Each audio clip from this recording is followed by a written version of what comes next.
Hello friends, मेरे पास आशीष नाम का एक लड़का ना एक साउंड बॉक्स की मशीन दे गया था जो पाइन लैब को बिलोंग करती है। ये छोटी सी मशीन थी जिससे स्वाइप करने से हमें 1-1.5% चार्जेस देने पड़ते हैं एडिशनल। बाकी ये साउंड बॉक्स की तरह भी वर्क करेगी और क्रेडिट कार्ड की मशीन भी हम स्वाइप कर सकते हैं। कार्ड जो भी स्वाइप करेंगे हमारी 1.5% चार्जेस लगेंगे और जो भी ऑनलाइन पेमेंट लेते हैं वो डायरेक्टली हमारे अकाउंट में क्रेडिट हो जाएगी। ठीक है, ये 2700 रुपये दे के ये मेरे से लगवा ली मशीन। मैंने देखा 1 महीना बीता, 1 मंथ के अंदर 2-3 बार सेटलमेंट डिले हो गई।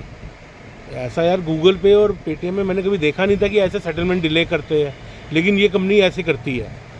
फिर मैंने देखा कि 31 मई को मैंने 21,700 की ट्रांजैक्शन करी, यानी फर्स्ट को ये पेमेंट आ जानी चाहिए सेटलमेंट होके, लेकिन मैंने क्या देखा वो पेमेंट आई नहीं।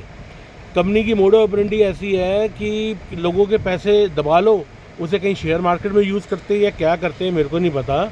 जो पेमेंट 1 को आनी चाहिए वो 3 तारीख को 16,953 आए और बाकी 4 को 5 को ऐसे आ रहे किस्तों में। यानी मैं समझ आ गया यार ये मैं गलत फंस गया, ये गलत कंपनी है। मतलब किसी को क्रेडिट कार्ड की पेमेंट पे करनी है, उसने 21,000 सेटल करे 31 को कि भाई फर्स्ट को पेमेंट आ जानी चाहिए और वो पेमेंट आ रही है 3 से 5 के बीच में।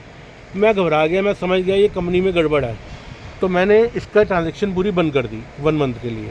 1 महीने के बाद मेरे पर मैसेज रिफ्लेक्ट होता है कि आपकी लो ट्रांजैक्शंस है, इसलिए आपके 117 चार्जेस देने पड़ेंगे। मैंने चलो पेटीएम से वो भी पे कर दिया, लेकिन मेरे को समझ आ गया कि इसको मेरे को बंद कराना पड़ेगा कंपनी से।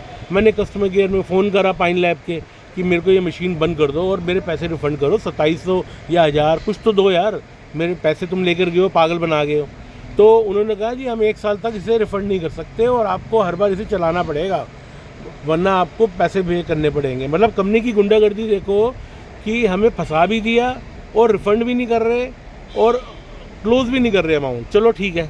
उसके बाद मैं क्या देखता हूँ कि अगले मंथ जुलाई में इन्होंने एक नया सिस्टम शुरू कर दिया।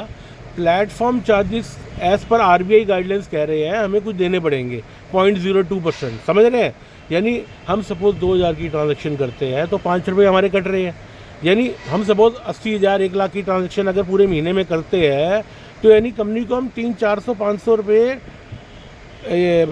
अलग से देंगे। ये जो क्रेडिट कार्ड स्वाइप करके चार्जेस है ये वो नहीं है, ये ऑनलाइन के अंदर भी जो पेमेंट आप डायरेक्ट ले रहे हैं इसने चार्जेस लगाने शुरू कर दिए।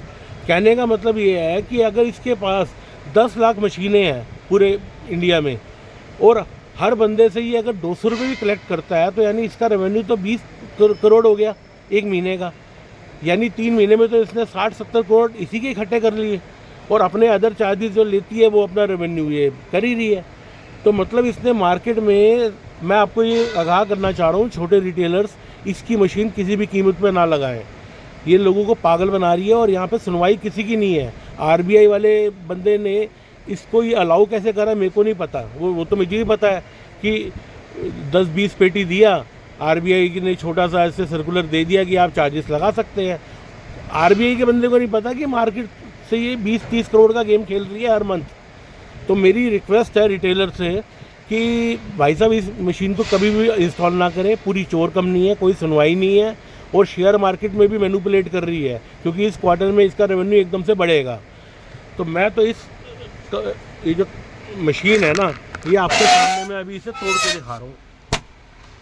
हाँ तोड़ के लाना,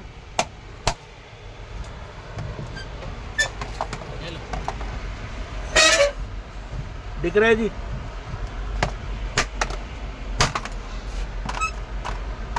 इसको तोड़ ही दो, ये मशीन किसी लायक नहीं है।